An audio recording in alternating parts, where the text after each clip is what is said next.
because of the coaches, or because you guys learned from that experience going through it once, or kind what? of just a feeling of, especially because we all knew it was the ending of that era, and it kind of you lose focus of what you're actually there to do. But now here it's the start of a new one. We all want this to go well, and especially for the seniors, myself and everyone included, leaving, we all want to leave on a high note. Especially we could be the 5th team with 11 wins in Michigan history.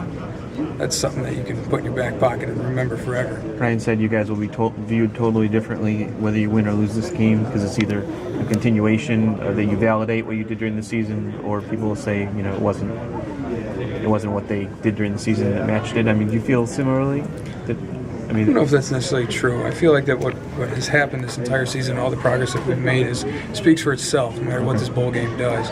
I think really all this can do is kind of show where we'll start next year. Okay. Are we going to start off with thinking about a win, or are we going to start thinking about a loss? And I think either way we'll be fine for next year, and we'll be ready to go. With that being said, I'm sorry. Oh, go ahead. You were talking about Twitter following.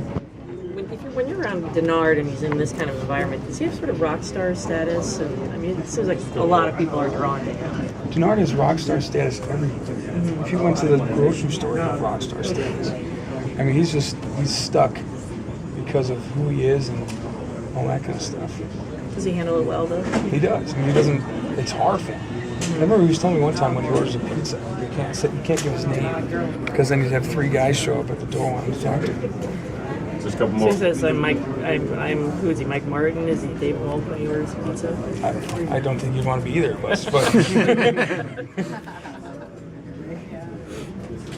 You play golf. You say? Do you play golf? A little bit. You ever played Dub Stretch? No. It's way too expensive. It is. The price has gone up. Oh, so I think it's like $200 a round. And you have to pay for a caddy. Really? It's a PGA course. We used to stop there on the drive to Madison. We were doing, stop there. Yeah. But that was some years ago. It wasn't that much. Yeah. I was just curious. I never asked you that. Yeah, Cox's still a pretty nice course. Dave, you talked about this game as a way of setting up next season, but what does that mean for this season? How important is this game to you guys going out as seniors? Obviously it's pretty important. It's my last stamp in college football. Right. So obviously the entire senior class, as well as Team 132, wants it to be as good as possible. And I think we can do that. Dave, as you're getting closer and closer to the game, is it getting harder to sleep? Are you getting anxious? No. I've played so many of these, I don't think I'll get nervous for a game for the rest of my life.